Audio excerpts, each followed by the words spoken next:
Hi hello नमस्कार मैत्रिणींनो, स्वागत आहे तुमचं माझ्या यूट्यूब चॅनलवर। मैत्रिणींनो, आज आपण सोप्या पद्धतीने कोबीचा पराठा कसा करायचा तो बघूयात। तर बघा, आपण हा कोबी घेतलेला आहे। एक साईड अर्धाच घ्यायचा, एक साईड ठेवून द्यायची आहे। हे बघा, आता हा एक कडक भाग असतो तो काढून घ्यायचा आहे। हे बघा हा, आणि आता हे आपण ओबडधोबड असे कट करून घ्यायचे आहेत। आधी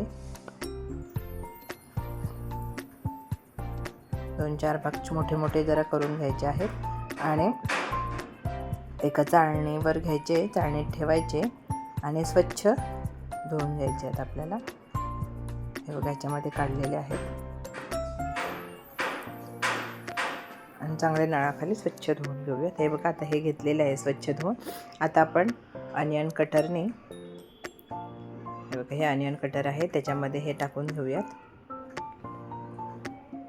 आणि बारीक अशी वाटून घ्यायचं आहे। हे बघा, बारीक करून घेतलेलं आहे। आता हे बघा, अद्रक टाकलेलं आहे, एक 7-8 मिरच्या टाकलेल्या आहेत, कमी तिखटवाल्या आहेत आणि कोथिंबीर टाकलेली आहे। आता बारीक परत फिरवून घ्यायचं आहे। हे बघा, अशा पद्धतीने हे केलेलं आहे। आता त्यामध्ये मीठ टाकायचं चवीनुसार, हळद टाकायची आहे,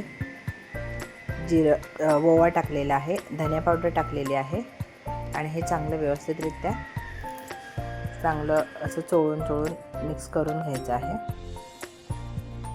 सगळ्याला हे हळद मीठ लागली पाहिजे आणि हे सफेद तेल घेतलेले आहेत तेही याच्यावर टाकायचे आहेत आणि व्यवस्थितरित्या मिक्स करून घ्यायचं आहे। आता आपल्याला 2 चमचे बेसन टाकायचं आहे आणि गहू पीठ टाकायचं आहे। ज्याला हे भिजेल ना इतकंच गहू पीठ टाकायचं आहे। ह्याच्यामध्ये पाणी टाकून मिक्स नाही करायचं आहे, डो करायचा नाही त्याचा, हे फक्त त्याच्या ह्याने होईल इतकंच मळायचं आहे। आता तिकडं मळून ठेवलेलं आहे, हे बघा, आणि इकडं आता तवा गरम करायला ठेवलेला आहे। आता हे बघा, 5 मिनटं ठेवलं होतं मी आणि चांगलं मळून घ्यायचं आहे। आता एक गोळा घ्यायचा आहे आणि सुक्या पिठामध्ये चांगला मिक्स करून घ्यायचा आहे आणि लाटायचा आहे। हे बघा, तवा गरम झालेला आहे, तव्यावर आपण तूप टाकायचं आहे। आता हा पराठा आपल्याला ह्याच्यावर टाकून घ्यायचा आहे।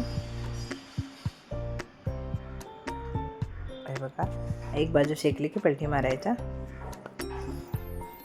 अशा पद्धतीने शेकून घ्यायचा दोन्ही बाजूने। हे बघा,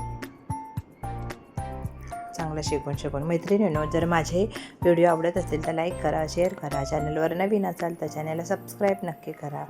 हे बघा, भाजलेलं आहे, एका जाळीवर काढून घ्यायचं आहे आणि आता दुसरी पण अशीच टाकायची आहे तव्यावर आणि अशाच पद्धतीने सगळे आपण करून घ्यायचे आहेत।